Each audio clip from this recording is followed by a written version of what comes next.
Hey, you're Addison, Brazil. Yeah, I am. Hi, random British guy. Didn't you write First Year at Grief Club, a gift from a friend who gets it? Yes, I did. Did my mom pay you to ask me that? No, I'm sorry for your loss, mate. Why don't you do a podcast to help people honor their grief? You know, you're not the first person to say that. You know what? Fine, I'll do it. But it has to be with my friends who get it. And it has to be for real people who get real life grief. Oh, and it absolutely has to be equal parts honor the journey and find the funny. What does that mean? I think you're about to find out. I'm Addison, Brazil. Grief Club, the podcast starts now.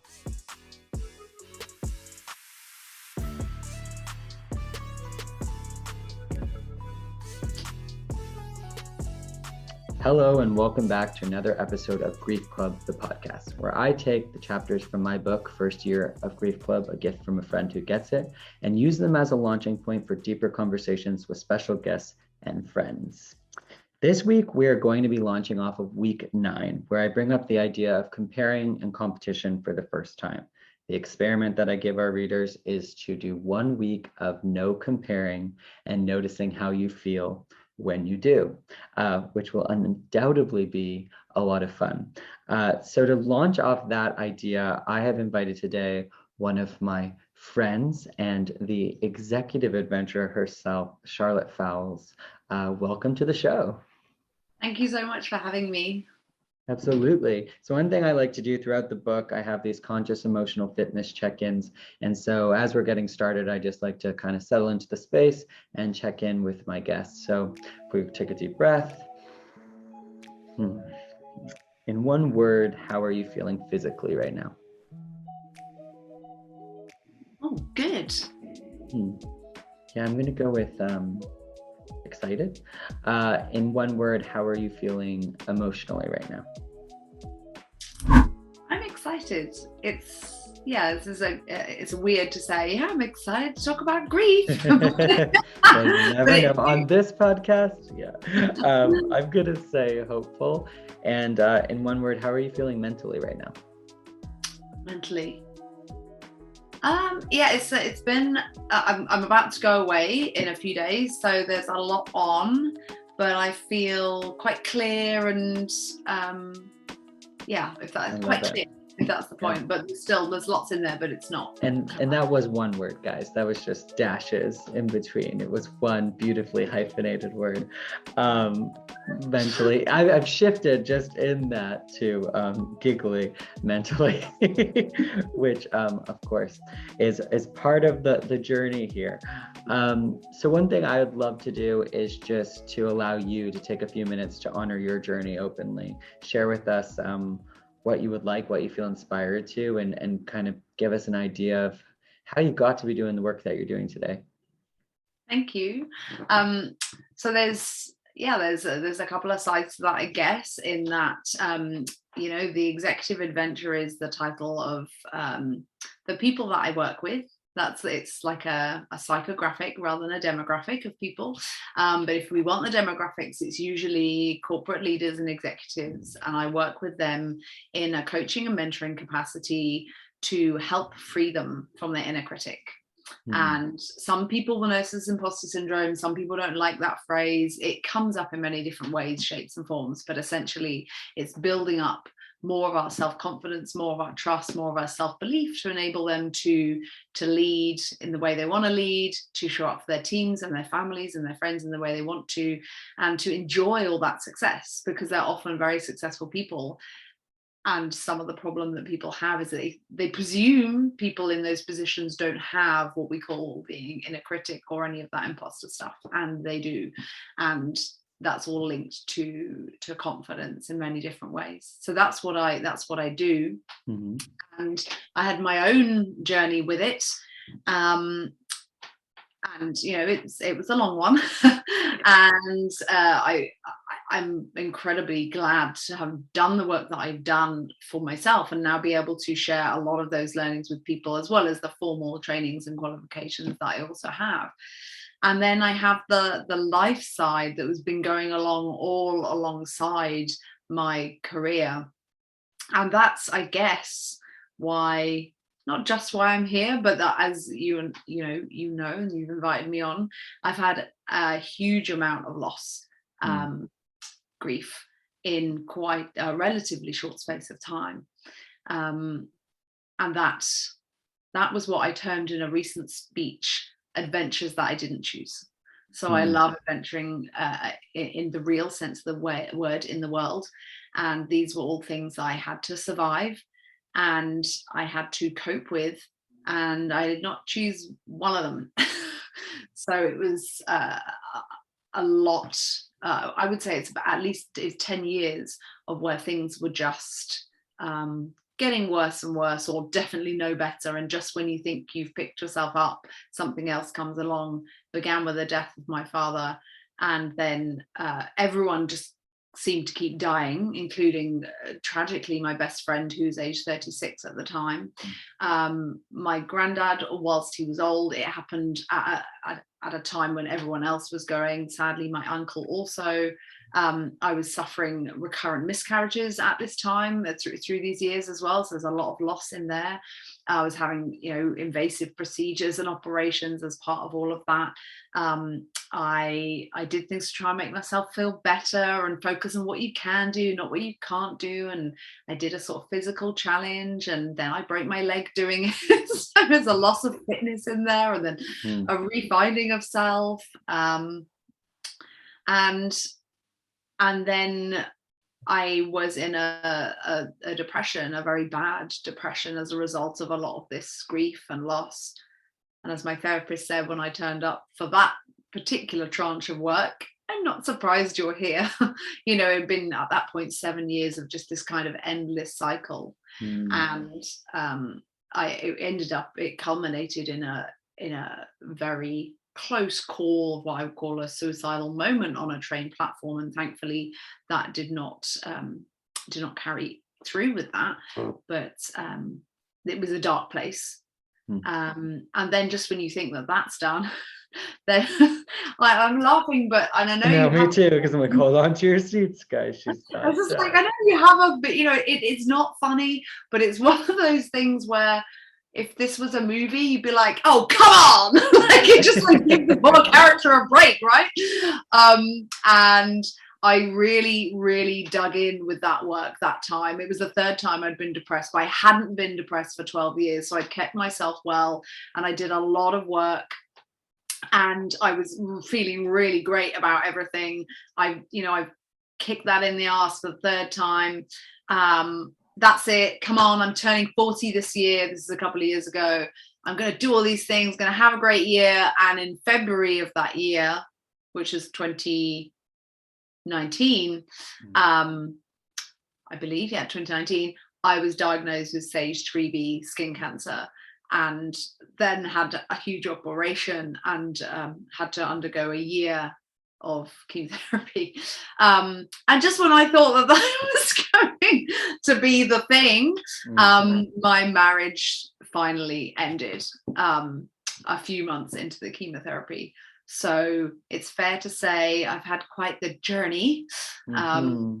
And I'm very pleased that I'm on this side of it. And I know very well how relentless these things feel. And it is not a competition. I know we're going to talk about that.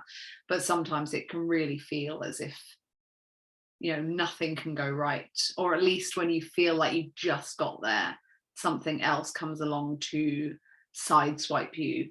And then these are, as you can hear, these are not just small things.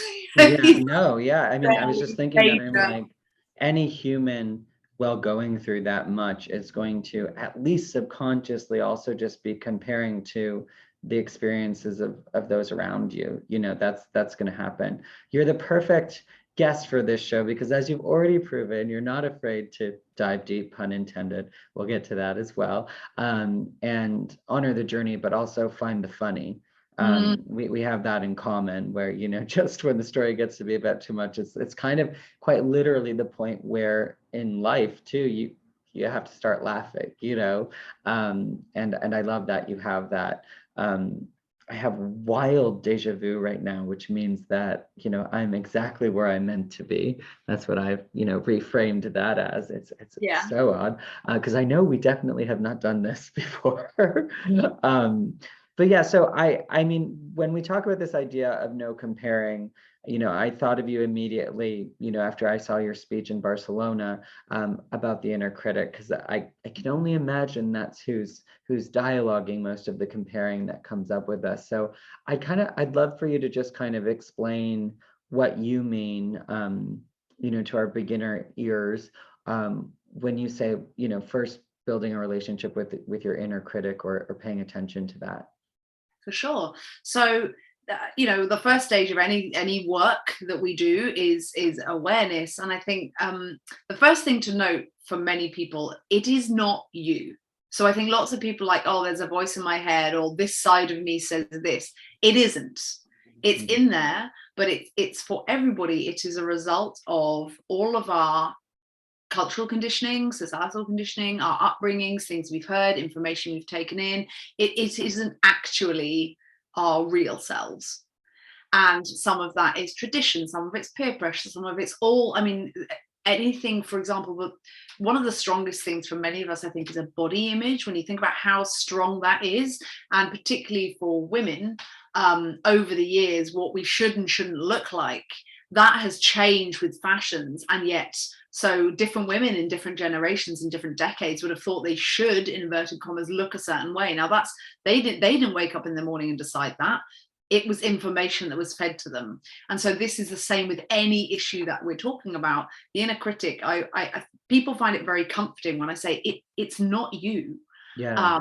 It's information that's in there that takes a form then. And for some people, it's very helpful to give it a character.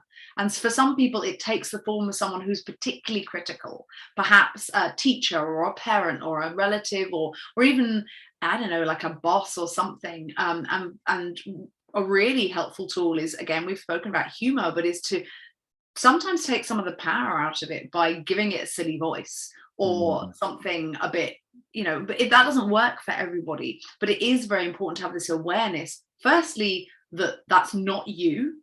Secondly, that it's a combination of things and it can sound like another person. Thirdly, most people have it. I was going to say all people. I mean, we don't like generalizations in our work, but I'm fairly certain that almost all people have it. So you're not alone. And there's an amazing book that I send to most of my clients, which is called Playing Big, and it's by Tara Moore, and it's a phenomenal book. And it's written with women in mind, but my male clients love it as well, because the lessons and applications in it are for everybody. And one of her first chapters around the inner critic and some journaling you can do about teasing out who is it, what does it sound like, when is it most active? Because for most of us, it's not incessant. Some people, sadly, it happens a lot, no matter what they're trying to do. But for most of us, there's usually weaknesses where it likes to play the most. Around things that we fear most about ourselves, or we fear to be true, or that we fear we're not good at, and it just will basically take things as evidence and throw them at you as, you're incapable of this, or no one will listen to you because of that, or even things without any evidence at all. It's like our insecurities and our fears. And that book that I send to people, one of my clients was hilarious. She said to me, this is a great book. She said, it's like, she knows what's in there, what's happening. She said, but it also makes me realize that I'm not special. Like lots of people have this. I was like, yeah, sorry about that. So whilst we are all special and unique, not in this way.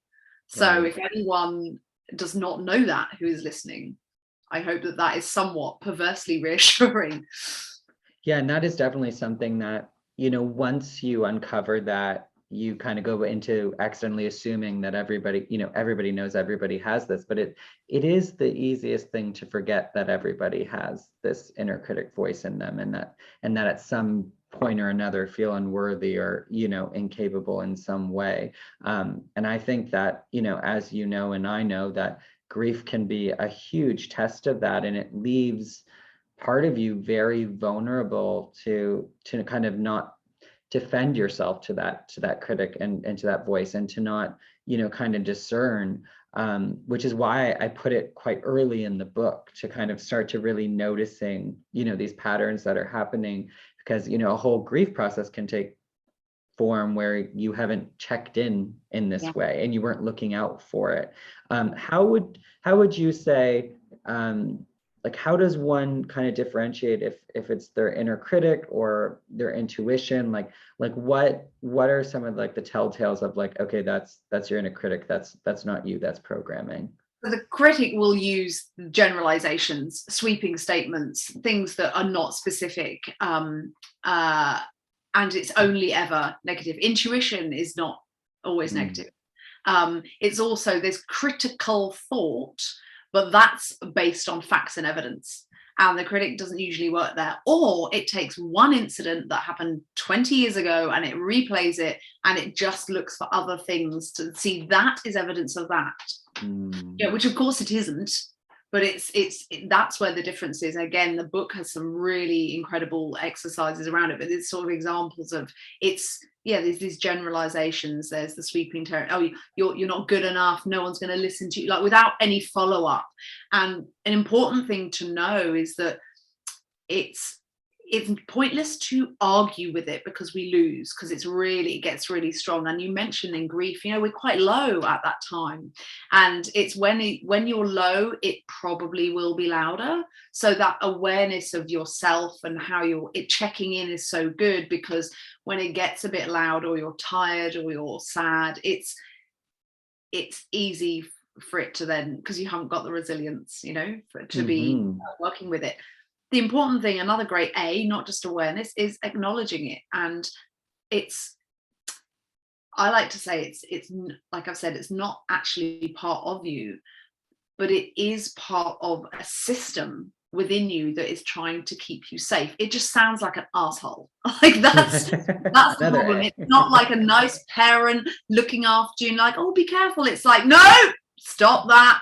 You're shit and it's not going to work. And it's going to fail and you're going to be rubbish like you always are, like any of that sort of thing, which clearly is not critical thought of, oh, have you thought about some of the outcomes, which one's best, maybe which way you can go. Like, it's not a critical friend voice, but it is trying to keep us safe. So I think in a very perverse way, that's where a lot of our stuff comes from, right? It's we learned something when we were young and then it's like become something else, but essentially it all came from a learning experience where we needed to learn a rule or belief or how the world is in order to stay safe.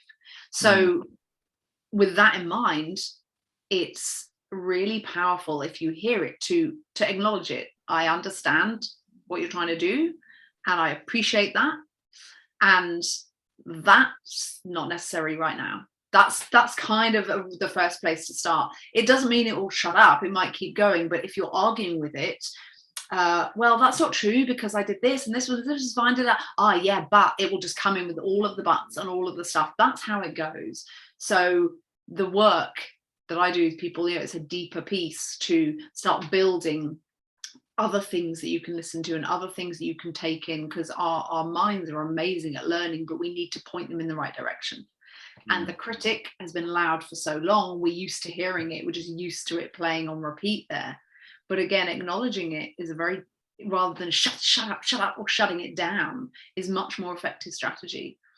And then you can respond, as you might to a friend who's a little bit of maybe somebody who likes to spoil the joy, but they're only trying to look out for you. Oh, I'm just trying to look out for you, and like, thanks, I really appreciate that.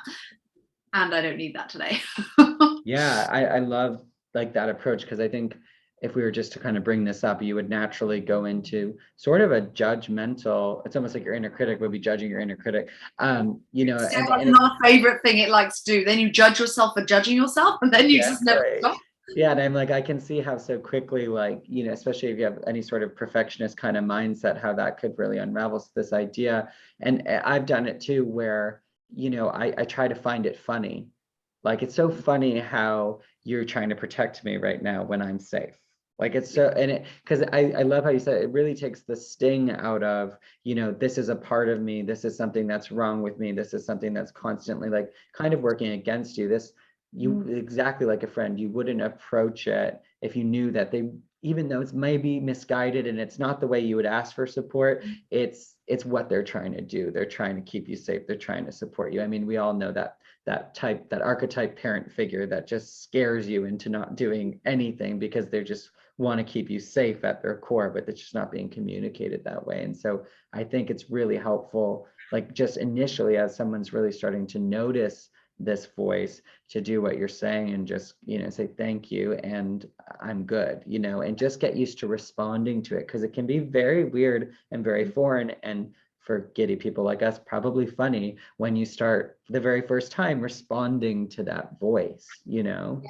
Yeah, and it's interesting you mention the things you just said, because in grief I find we get that a lot in these circumstances. People want to help, maybe they don't know what to say, maybe they don't know how to say it, or they just feel the need to make it better, which is not always what we need. We need someone to sit with us or just say, I don't know what to say. And they say these things that are actually really unhelpful. That's definitely, I'm sure you've spoken about this also. This is definitely been a part of the journey. And the temptation is to just say, that's really fucking unhelpful. Excuse my French, I presume I'm fine to swear. But, but instead we just sort of smile and nod and great, brilliant. And then you end up feeling worse. And so, yeah, I think it's useful to see the critic sometimes as a bit like that. Yeah, no, I love that. And one thing that I kind of bring up, which I wanted to kind of hear your thoughts on, is this idea of also not competing, because a lot of the times we share a loss with somebody else, and they're going through their own grief process. And although it's, might be the same person or opportunity that was lost, it's so uniquely different based on each relationship and each person's inner critic, for that matter, how they're navigating it. Like, I guess I'm just like interested to hear from your perspective, like, that go-to for us of sort of not competing, but competing. I think like frankly, it is kind of like that. People do sort of compete when they have a grief process alongside someone else. Yeah, that's interesting. So there's a few sides to this. And I think the first thing I would say, when you're talking about comparing and competing, is that and I think not everyone will agree with this, but I sometimes say to my clients that I can think of very, very, very, very few instances in life in which comparisons are helpful in any way, shape, or form, literally. And people are like, what, you mean no? What? And nothing. I was like, no, completely pointless, because you're never comparing like with like. And if you are, then it's not a big deal. Like, but for example, let's take a business. You might do a comparison in terms of competitive analysis, but that's got a purpose. That's like, where do I position myself? Or what, maybe it's a price comparison, but it's got a very specific point and reason.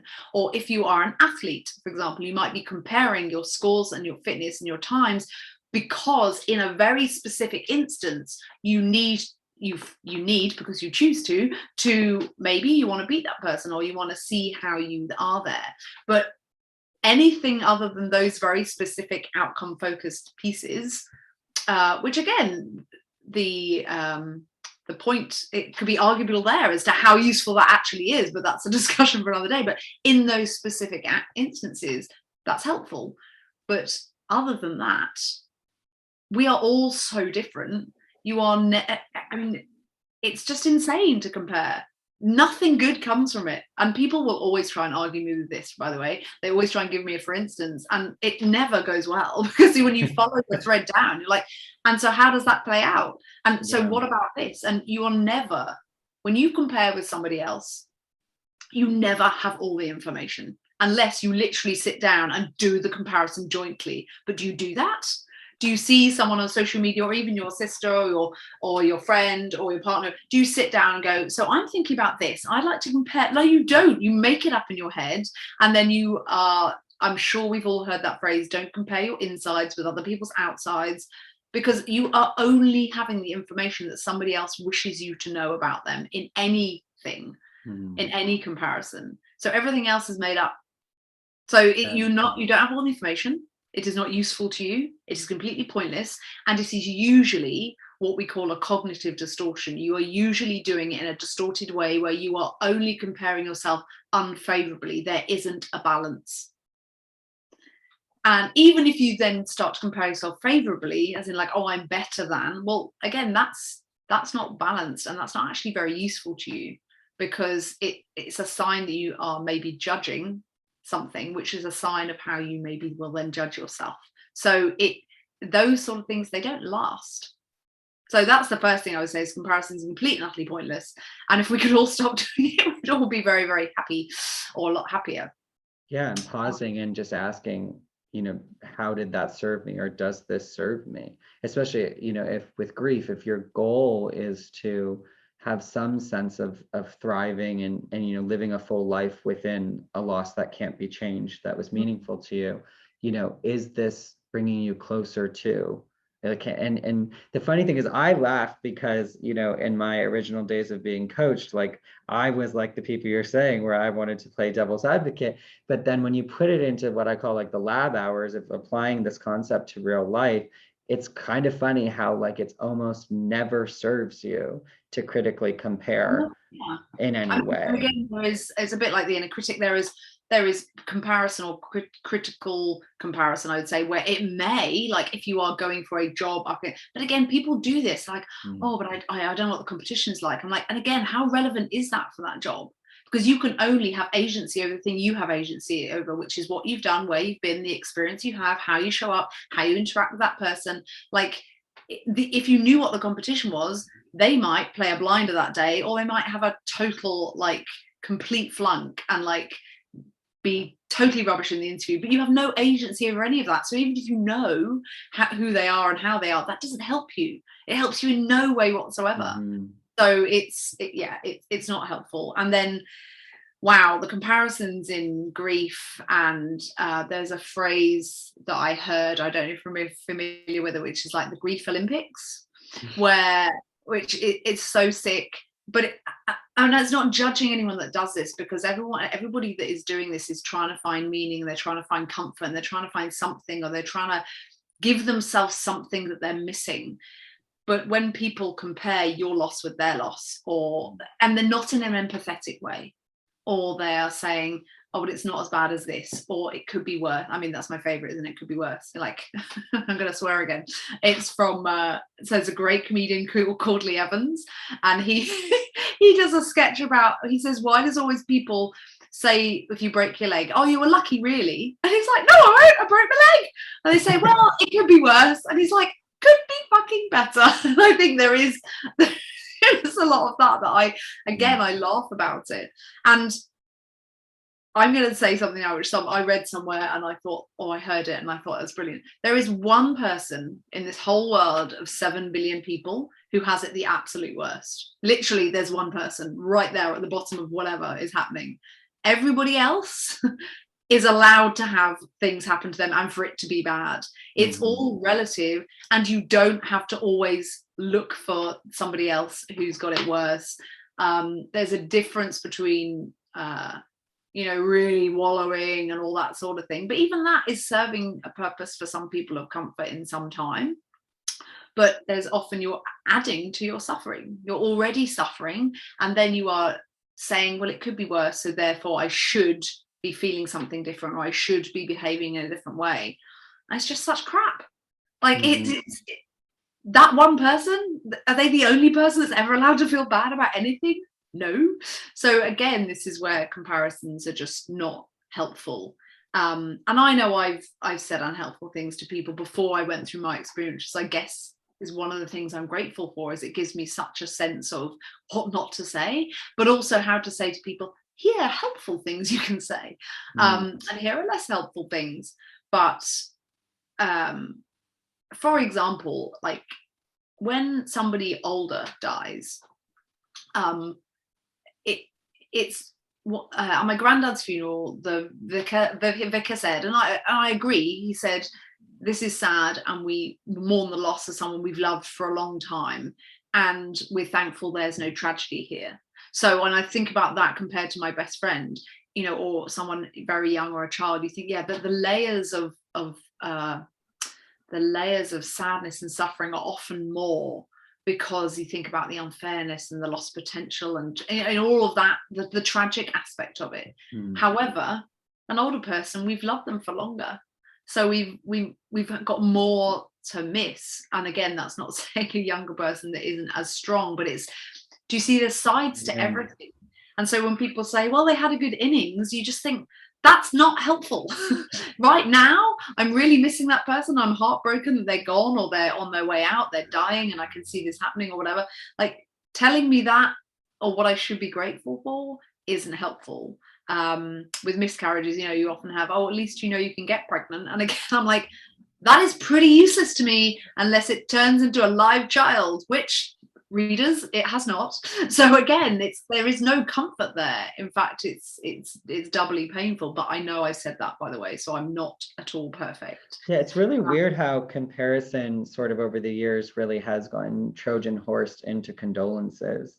It is used so often, and I think the one thing for a listener to hear is, like, you are not on your own, as we've both shared, you've shared today and I've shared in the past, for that to be triggering. But I see that sort of theme when that happens as well, with the same way you might approach your inner critic showing up, with, oh, yeah, they're trying to help. They're failing miserably, but they are trying to help, or in some way bring you peace. And it's funny because I really can just laugh about it, because any one of those things you always hear, you're like, yeah, if you really think about what you just said, it's the same as, them saying, us saying to ourselves, is this really serving me? Is like, you want to turn around and say, in what world would it serve me? It's like that classic thing of somebody who says, well, if it makes you feel better, and then tells you the worst thing that's ever happened to them. And you're like, why would that make me feel better? To know that you experience, it's like, I get the misguided hope of it.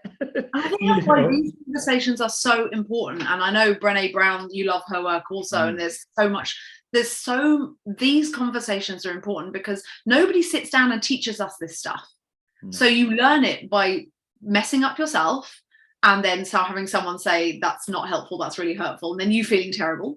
Or you go through it yourself and someone says that you said, that's not helpful, that's terrible. And the issue is, that I find really perverse, is that often the onus is on you, the grieving person, clearly not in your fullest, strongest emotional state of in a positive way, of then being able to make that platitude that's really hurt you okay.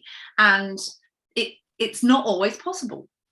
You can't always just smile and go, thanks. Like, it's not, because it might be really raw that day. Certainly for me, things like the miscarriages, you never know when it's going to pop up. It's like same with anything, I guess. Like, I might be shopping and reach out to get a chocolate orange, which is a candy for those listeners in the States. So, and it was my dad's favorite, and suddenly I might cry, and it might be 10 years later, but it just reminds me. So you have these reminders. And I used to say to people, please, if you have happy news, I don't want to spoil it about pregnancy, so text me, because I've got no way of knowing if someone suddenly shares their joy when I was deep in my pain, if I'm going to burst into tears, and that's awful for them. But I'm then in the position of feeling bad for making them feel bad, and that just does not seem to be the right way around. So I think these conversations are really helpful, so that you can people can learn how they might avoid those, or at least they don't have to go to situations and events where they might be asked awkward questions. If it's too raw, it's fine to stay at home, or it's fine to say, I just can't manage, I'm not having an excuse. Or if you do make a snappy retort or something, then that's okay too. But the society wants us to make it safe and nice, and it's not safe and nice. So the more we have these conversations, the more people can feel comfortable just saying, that's really shit, I'm so sorry. And that being enough. Or how are you doing today? Not how are you doing in general, because then you'll get, well, actually, it's really terrible, all this stuff has happened. It's those sort of things that we can share. That it doesn't mean it's any easier when someone says that and you say, that's so shit, I'm so sorry. Like, it still might feel a bit awkward and uncomfortable, but at least you don't get someone bursting into tears or being cross with your response or something like that. I had a woman a young woman, like it was when I was in the office and we went to the pub for drinks. And this is the sort of situation that happens. She said, when are you going to have kids? And I literally said, when I stop having miscarriages. And when I tell that story, everyone was like, oh no, poor her. And I was like, I'm sorry. What? And they were like, oh, but she was only asking. I was like, but she shouldn't be asking because this is the sort of thing that could happen. And I felt mean to have said it, but it just came out. Mm-hmm. And then I was being made to feel bad instead of, hold on a minute, why aren't we teaching people that private things perhaps are not the best discussed in the pub in front of colleagues for a start? And those sort of conversations are better had one-on-one perhaps, or if you are going to ask, you need to be prepared for responses. You've reached Grief Club. Leave a message after the beep. Hello, Grief Club. This is Shelley Paxton from last week's episode. I'm popping back in to say, if you're ready to awaken your rebel soul, then I think it's time that you join me for a workshop down in beautiful, magical Baja, Mexico, at one of my favorite places in the world, Modern Elder Academy. Fun side note, this is where I met your host, Addison Brazil. So if you are ready to dive into this work and live your most bold, brave, badass life, go to last week's show notes and click the link, or pop over to modernelderacademy.com/programs. I'll see you there.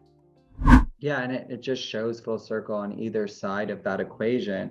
Even that question came from a point of comparison, compared to, to, as my coach used to say, compared to whom and to what, like when are you going to have kids? There's like this idea of when that should happen in comparison to, whatever else is floating around in their mind. So it really shows how quickly it can get misconstrued.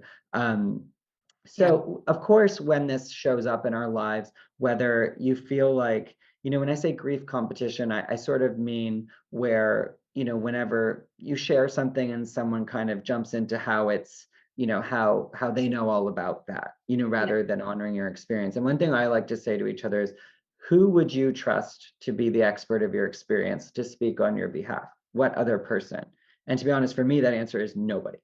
Nobody. So in the same way, when we're starting to get into, what we can control is when we're comparing and when we're competing, if it works for us, it has to work for everybody else. It's not just like I get this special card and nobody else gets it, right? So anytime you find yourself dipping into sort of becoming the expert of someone else's experience, which you can't be, what are ways, with grace and integrity, when you feel that coming on, that you can kind of, like you were saying with the inner critic, thank you, and I don't need that.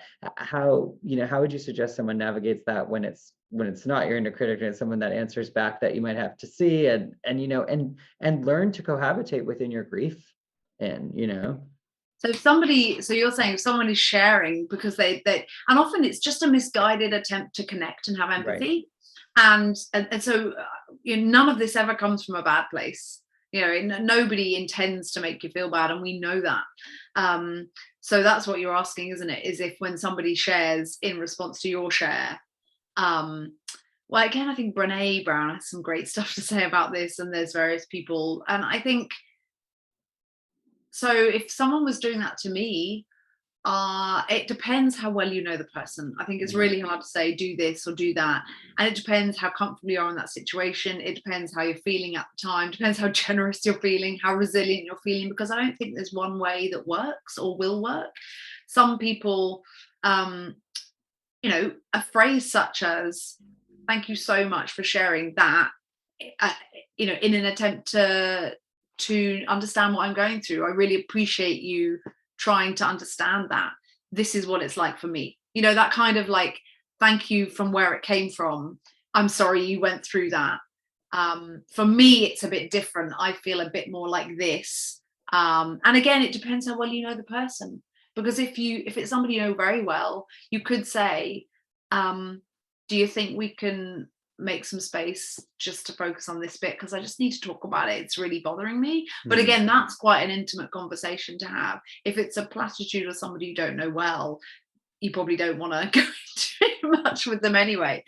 So there's a number of things, but I think that kind of, exactly as you said, a bit like with the critic, which is I feel like thank that's you. so helpful, that like all those questions, like you're like, there's so many things to notice about the particular situation, and it's like no two griefs are alike. Every Yes. relationship navigating that is going to be slightly different, but we tend to, and our inner critic definitely tends to go to like these hard rules like that could apply to everyone. And so it's like gently going, well, no, that's not how it is, and it's communicating this, it's going to be completely different, you know, with Well, everyone. maybe it might be like, I'm really not at that stage yet. If they say, oh, and I found, you know, because some people want to fit, and then people just want to fix, they just want to help. Mhm. Sometimes they're like, oh, and I found this really helpful, and especially, oh, don't get started about fertility. Like, you know, you kind of think like, I kind of want to have a little card that says, unless you are, you know, an obs and gynae specialist, and you have a degree in this, and you've done this, you've done this, please feel free to keep your unsolicited medical advice only to yourself, because your neighbour's wife's mother's sister's brother's wife who had a baby after 16 miscarriages doesn't help me. But, you know, you don't say that. So again, it comes from a good place. And if someone is sharing that side, they're like, oh yeah, no, I totally felt like that when my blah, blah, blah happened, or this happened. And I found this is really helpful because da, da, da, da, da. You could say, I so appreciate you trying to help. And I so appreciate that's from a good place. I'm really not at that place. I'm in the angry place, or I'm in the fuck this shit place. Like, or I'm in the, I can't even think of how I can get to that stage yet place. You see, because there's where you are in your process is a good way of explaining, I appreciate that. I just don't, I can't see myself getting there today. I know it's there, but maybe that's a chat we can have when I'm more in that place. I love that. It's, you know, it's really, when something happens once, it seems like the responsibility, as if you feel like you need any more responsibility in a grief process, but it is on you to, you know, teach people how to treat you. And one thing I like to say too, to myself, is like, if you're going to leave it, then leave it. So don't then tell 17 people about, you won't believe what so-and-so said to me. If you're leaving it and you're not going to acknowledge it and work through it with the person, then, you know, really leave it. And that's been really helpful to me because they can collect. And I also just kind of wanted to bring up, and this is hopefully, or not hopefully, who knows, the same for you in some ways with what you've endured and what you've been through, is I will say that more often than not, what I'm dealing with is people minimizing their own experience because I'm present. So it's nothing like what you've been through, Addison. And then they feel bad for sharing whatever, you know, their worst day was, and they're sort of minimizing. So, you know, gratefully, I feel like I do kind of get to say like, no, like it's relative, and like I want it to be normal. So I do also want to recognize that there is this sort of push and pull of like, don't pretend to know my experience, but also your loss is equally relative because it's your worst loss. I've had people say the same to me, you know, like, oh God, it's nothing like, and I'm like, but it's real for you. In miscarriages, for example, I have friends who have children and then they've had one, and it is different. I know that from people who have them and don't, and then had a child and then had another one. They were able to compare their two experiences of that. But they said, oh God, I know it must be tons worse. I was like, but I don't know what's worse. I said, what I know is mine, and this is for you. Like, and just I'm so grateful I'm able to give that compassion to people and to say, please, as you say, like, it's really raw, it's really valid. Or whether it's the loss of a friend or a family member or whoever it is, or a job, like grief for other things other than people exists, right? You know, like that's also a thing. And like you say, it's nice to be able to offer that, to say, you know, again, there's only one person that's allowed to have it worse, and that's not me, and that's not you, and yours is really valid, and you must honor it. Because in minimizing it, I'm not sitting here thinking, well, mine's worse. Like, that's not what I'm thinking. And I'm not sitting here thinking, well, I can't listen to this because you're ungrateful and I've had this, that, and the other. That's just not. And that point about gratitude, oh my God, I know that there's a place in your book you talk about gratitude, and it's got a place, but two or more things can exist at the same time. And I think this is a real thing in grief, is that, you know, nobody said to me, thankfully, when my dad died, well, at least you've still got your mum. Like, be grateful for that. They know it's a big loss, but people do tend to do that with a few other experiences, I find, or they try and force gratitude on you. And in eulogies that I've given for my best friend Mel and my dad, I have said about the great gratitude that I have for their life. But I think I even use the Winnie the Pooh quote, which says how lucky we are to have had something that makes saying goodbye so hard. So you're honoring those two things in that one sentence. I'm so lucky, and it's so hard to grieve this. And I have written lists of gratitude in an attempt to be that person who's grateful, but it doesn't take the pain away. And I think that's a really important message for people, is you can be utterly heartbroken, angry at the world and furious and all of the things that go into a grief experience, and insanely grateful that you had that person or even this experience in a weird way, or that you've got all the things that you do have. Like, though that's really valid, and that's a really important point that I wanted to make. So again, there's that comparison of, you know, different states or different emotions, and that's also not helpful. Yeah, it's not helpful. Yeah. It's like this or that idea has to apply. And I think that's the major takeaway. You know, if you can hear one thing today, two things, if not more than two things, can definitely fully authentically exist at the same time, and will. You know, that's why I turn the stages of grief into a swirl, because that is what it is, right? It's just a swirl. I really love that. And I feel like that is sort of a key for someone to take away today, of just like being able to pause and going, both of these things can be true. And also, even if both people are just desperately trying to connect, because that's, like you keep saying, that's all it is on a human level, they're desperately trying to connect. But in order for that to be successful, holding space together can be a success in itself. You don't have to fully understand exactly each other's internal, and you never will. It will never happen, right? But it's like we're trying to like fake that we just understood and we understand and that we're connected now. And sometimes it's more connective to just admit that we have no idea what each other are going through, but I will sit in this room with you as long as you need me to, you know? Absolutely.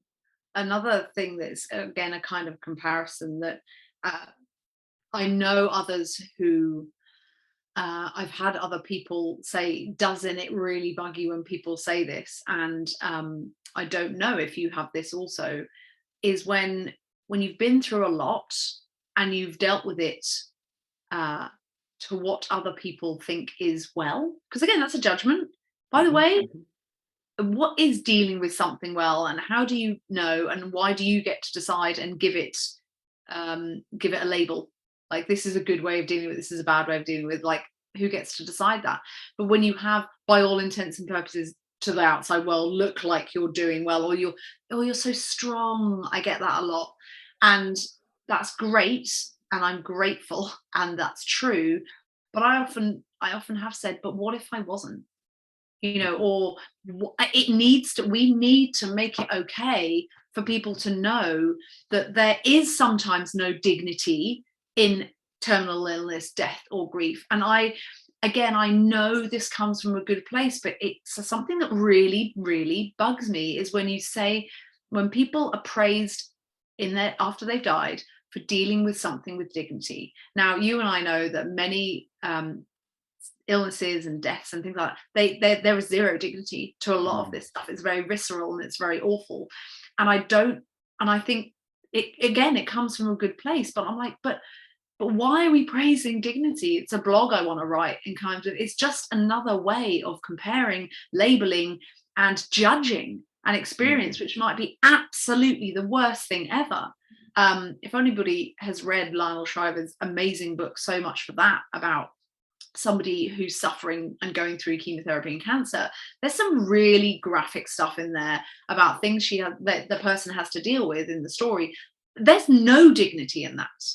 And I find that is a judgment. And again, it comes from a good place afterwards of wanting to praise that experience. But it's the same in grief, when people are like, oh, you're dealing with it so well and you're so strong. Again, it sounds like it's a good thing, but I often will say, and I'll say to people who read, if you don't feel strong, that's okay, by the way. It's okay to fall apart. And Yeah. that felt a bit like pressure on me. What if this time I'm not okay? What if this time I don't have dignity? And what if this time I fall apart and I'm not strong? And I know that some people, that scares people, because I know they've said to me, but if you can't deal with this, how would I deal with this? So again, it's their stuff, Yeah. but it's another quite heavy burden for one who is grieving or suffering to carry. And it was a couple of years ago, I shared on my Instagram a video, 6 or so minutes, where I was having a really tough day on chemo. And I said, I share a lot of my experience because I think it helps people learn. But this is a bad day, and this is bad, and I'm lonely, and people are shit, and they don't check in with you, and it's a sad space, and I'm just fed up, and I've had enough today, and this needs to be okay, that's the space I'm in. And lots of people appreciated that as well from a strong person, because otherwise I'm perpetuating the myth and the stereotype. And I'm not saying everyone has to do that. As with all things, share what you want to share or don't share. Keep it as private or as public as you like. That's up to you. But for me, it felt very liberating to do that and to document some of this. This is pretty crap, actually. And I'm not gonna put a brave face on it, and I'm not gonna laugh, because today I'm sad and I'm tired and I'm miserable and I'm really lonely. You really have to choose them. And I love that you brought that up there, that, quite often, people think if a judgment is made that they consider to be a compliment, then that's like, a judgment that's all right, and you'll notice, especially in any grief process, that there's a lot of judgments that are tied up in a bow and handed back to you. And like you're saying, exactly, if you really kind of take a deep breath and go into an empathetic place, it's like, oh, they're saying you're good, you have to be good because I don't know how to deal with you not being good, and they're handing it back to you, right? So as much as it's something that can be frustrating, and again, it's like I go back to, if you're gonna leave it, if you're gonna address it, but it is something where I find when I lean on my funny bone, it does help me to go, oh, that was an interesting compliment. Like, did I give any expert information on to how well I'm doing to you, for you to, one thing I get that's very superficial, but I will say that in my grief processes, the amount of times that I would share very vulnerably and someone's response to me would be, but you look so good. And then it would just be sort of 10 seconds. Well, it's so weird, right? Because it's like, they're like, here you go. And it's like if somebody was in their own house and they just didn't know what to do. So they just gifted you something that's clearly like from their own dining room. They're just like, here you go. Like, look at this shiny thing. It's for you now. It's all coming from like such a beautiful place. And, also that I do go back and I do look, okay, well, if I teach people how to treat me, like, what about me would show them that what I would care to hear back is something like vanity wise, it's like, can people tell, so it can be fun, as, what I'm trying to get is, as frustrating as it can be, it can also be really fun to go, well, that was really human and interesting. And like, well, okay. Like, and it's just, it does come with the territory. So I feel like it's one of those things where, if anything we've shown today, if you're going to sign up to focus on it and really, like, how everyone else around you behaves within your grief process, you're signing up for a hard road ahead, because it can be so frustrating and just, and it's you, just like it's them protecting them, it's you protecting you. If I focus on other people's behavior, I'm not focusing on that feeling in my chest that feels like it's slowly draining me because I'm grieving. Yes, absolutely. Yeah, I think it's I'm glad they mentioned the feeling, and you described it that way, because what I find really interesting, um, as a really helpful tool, is in this and in comparisons and in lots of things, is that we often, and I don't think we know how often we do it, misuse the words think and feel interchangeably. And I think, there's so much feeling in grief, and in many things. But I don't know why this is. I'm fascinated, but as Brene would say, language is really important, and the therapists would say language is really important as well, and coaches say language is very important. And I wonder if it's because sometimes we don't want to own when we're saying something. But if we say, I'll give you an example. I just feel like you don't see my point of view because da da da da da da da da. That's not a feeling. That's a thought. But maybe it sounds harsher to us to say, I think you're not listening to me, or I think you're not hearing my point of view. But the end of that is, and therefore I feel unseen, unheard. Because there's two things. Maybe we don't want to sound harsh about what we think, and we don't want to own the vulnerability. And it's much better to get really clear whether we're working with a critic or another person or just ourselves, or about what we think and what we feel. Because I see it all the time. Sometimes I do it, and owning the stuff is a way of being able to process. And those feelings, you might swap the sentence around, say, I feel a bit sad because I feel ignored because I think you're not listening, and again, so then you are able to own that, and that person say, no, but I am listening, whether it's in the grief situation or anything else. But it's just so interesting, and I wanted to bring that in because yeah, it's absolutely. And there's actually a week where the experiment is thoughts versus feelings. So I was just letting you go. I'm like, I can get 2 out of 1 on this. I'll bring her over there, just press transfer, edit, because that's how it works. It's like a phone. You press. I know you wanted tools and things, and I think that's a really great one, because feelings often follow thoughts that are so quick we don't even notice them. Yeah. But then thoughts follow the feelings also, and then we think that those thoughts are fact. So again, back to the inner critic type stuff, they're not. Thoughts are not facts. That you don't have to do anything with them, but I think a lot of the time we think that we do have to do something with it. You can just leave it. But feelings, again, so knowing the difference between what you think and what you feel, feelings need processing in some way, shape, or form. Right. Absolutely. Often, And whatever they are. When you get into those conversations, that kind of whatever it is can feel like one-upping or whatever it is. I would, as an experiment, I would put this out there. If you were to lead with feelings and the person you're speaking with was responding with feelings, I feel like there'd be a lot less of that tension, because you'd be talking about the human experience rather than, the thoughts around that human experience. So yeah, I can see how. And one thing that I would say as you're bringing that up for me is, it could be sort of fun and gentle to take that tool you've just handed us and notice when other people are doing it without judgment, but notice. So because with your own inner critic, it can get like judgy, if, oh damn, I'm thinking feelings and I'm feeling things. And I have to say, it's really funny, because this was like explosive for me. This idea like really changed my life.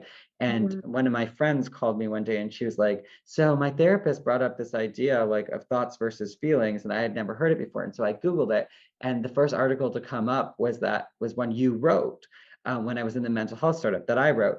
And I just remember being like, that's really cool. And for something so important, why am I the first hit? Like, that's coming up on Google for this topic, because it's kind of so obvious, it's right there, but we really don't think about it or feel about it, for like our whole upbringings. You don't really think like that. People do it a lot of work, I notice. And again, I'm sure this is just my theory, but I'm sure it's so saying I feel something is a way of also protecting yourself from somebody disagreeing with it, because we're taught, you can't tell me what to feel.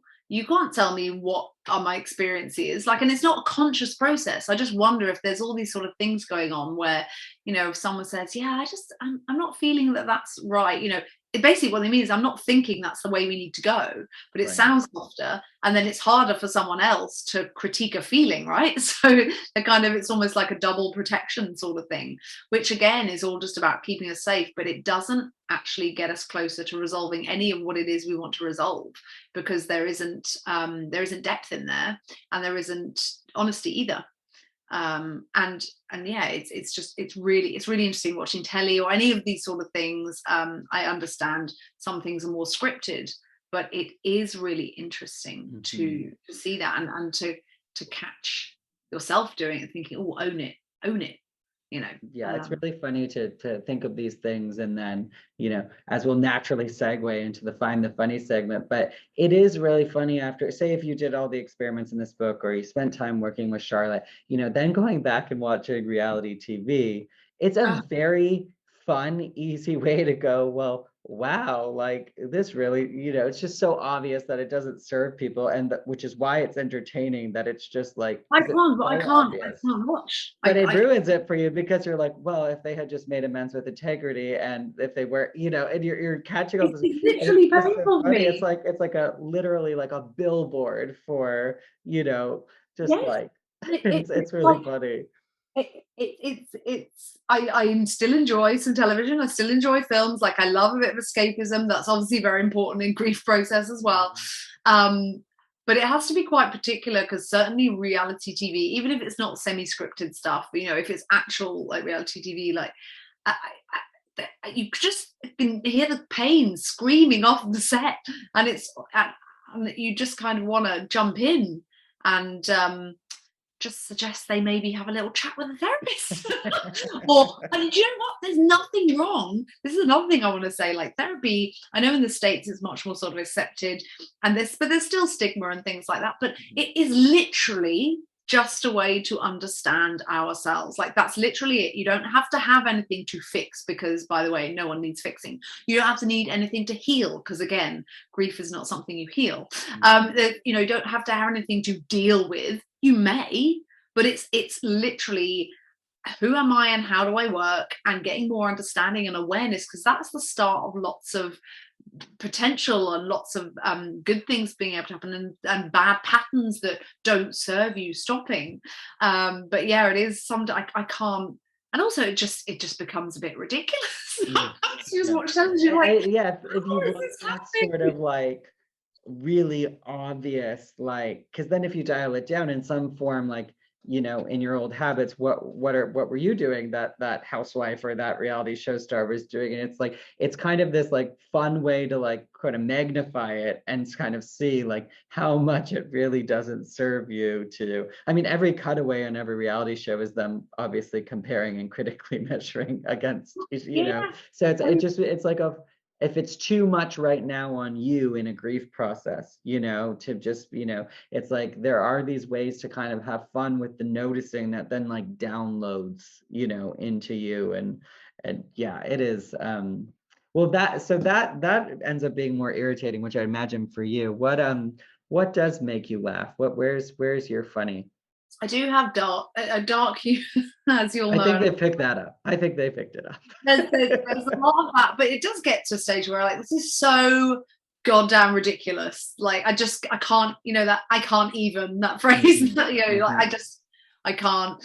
And yeah, escapism is, again, I find I'm sure many people are the same, but I like to relax with a nice bit of murder. But I want to say, in a really kind of caricature-y way, I can't really watch anything that's too realistic, thankfully, because I'm not insane. But it's there's some shows, and I love them dearly. Like, if I need vanilla television or something that just is a distraction, like Murder, She Wrote, like, I mean, just brilliant, just so brilliant, because at no point could I take that in anything like seriously, whereas I love dark gritty stuff, but especially when you're in sometimes a not good place, that may not be the best place to go. And I love thrillers as well, but I do really enjoy those kind of caricature-y type, what some people call guilty pleasure TV, because I don't actually watch a vast deal of television at all. I certainly don't watch, I'll watch things that interest me. So I love dancing and I love baking, so I'll watch things about that are kind of nice and gentle and lovely. But things that make me laugh are some of these ridiculous. There's a show in the UK called Midsummer Murders, which I adore, but it's a big commitment. It's like an hour and a half each kind of thing, right? So you've got to have time to sit down. And it makes me laugh. A Woman the Other Day is an old episode. It's set in the oldie country England. So it's basically, if any of you are listening for overseas and you think that England is just full of little old white people and they sit around knitting and like, you know, it's all green grass, then this is the show for you. Like, you know, don't be watching The Bill or Luther, which is much more like what it is, you know, where there are people that shock horror are not white. But basically Midsummer is this fictional place where it's very, you know, typical in a really inverted commas way.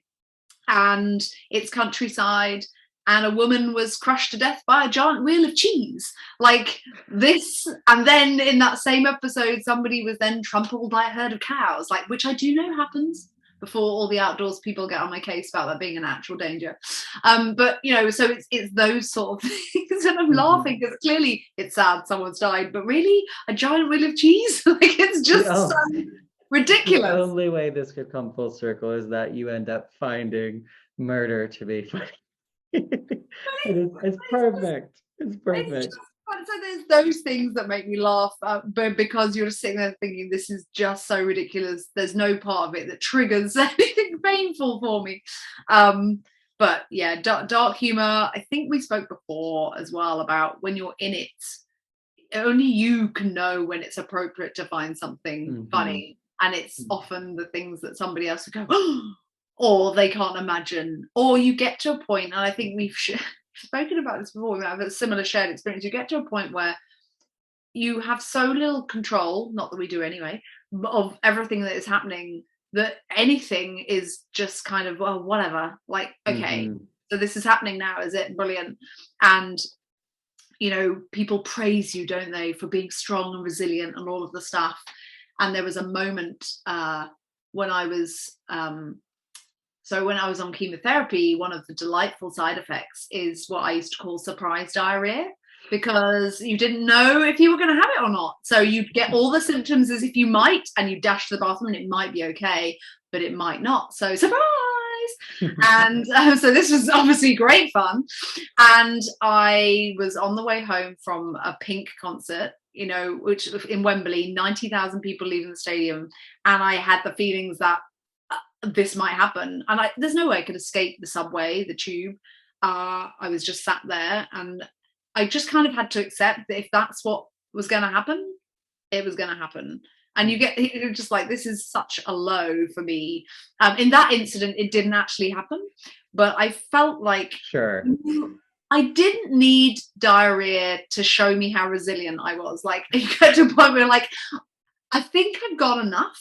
But again, anyone who's interested, on my Instagram from when I was doing a trip for my 40th while I had chemo and I was traveling, I did talk about, you know, I had a bit of a close call, but again, it was something I shared with people, and people were like, I can't believe you're talking about diarrhea on Instagram. I was like, but there's a lack of dignity in a lot of this stuff, and I'm glad I made it this time. So it's kind of, it's a celebration, but it's also kind of darkly comic. I didn't want a kind of Dumb and Dumber situation, but that could have happened. It could have happened. Yeah, I think, you know, it's like when you're going through it, and anyone who's grieving, you know, will probably have this experience that, you know, we don't get to choose when the laughs come. So when they do, you know, and I'm just like sitting here thinking, I'm like, hey, you know, if when she's going through this, you know, murder makes her giggle, like, bring on the murder, like, you know. And crushed by a giant wheel of cheese. How is that not funny? Like, in what world is that? Like, can you imagine being that script writer? Like, can you even imagine? No. Like, and like you say, you don't get to choose when the laughs come. And it was actually after my dad's funeral, so obviously sad day.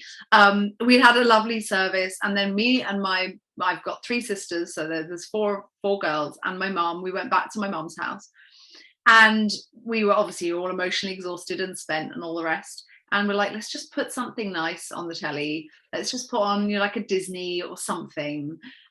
So mum's like, let's watch The Lion King.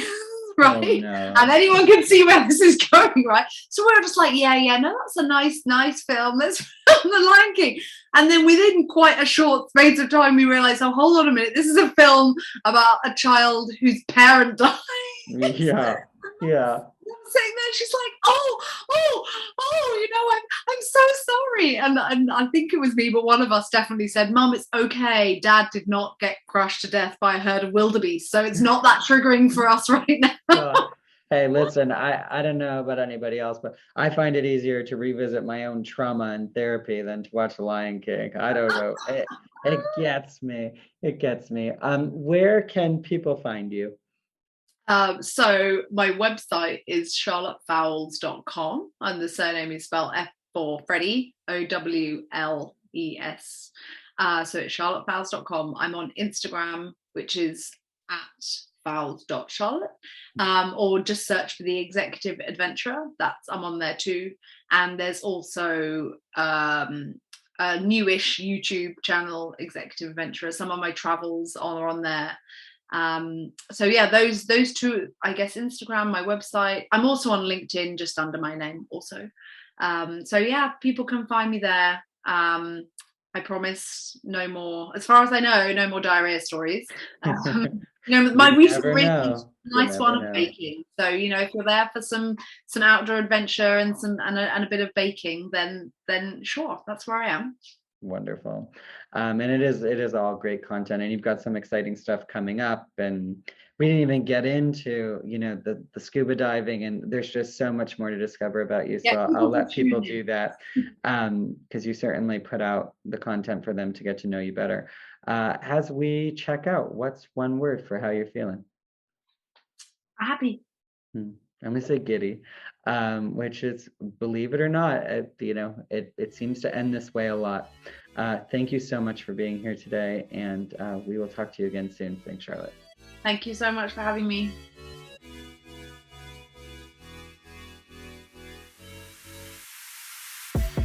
Well, Grief Club, that's the show. If you enjoyed it, please let us know by liking and leaving a review. This will help as many people who may need what we're talking about find it the fastest. Remember to honor the journey, and when that gets tough, find the funny.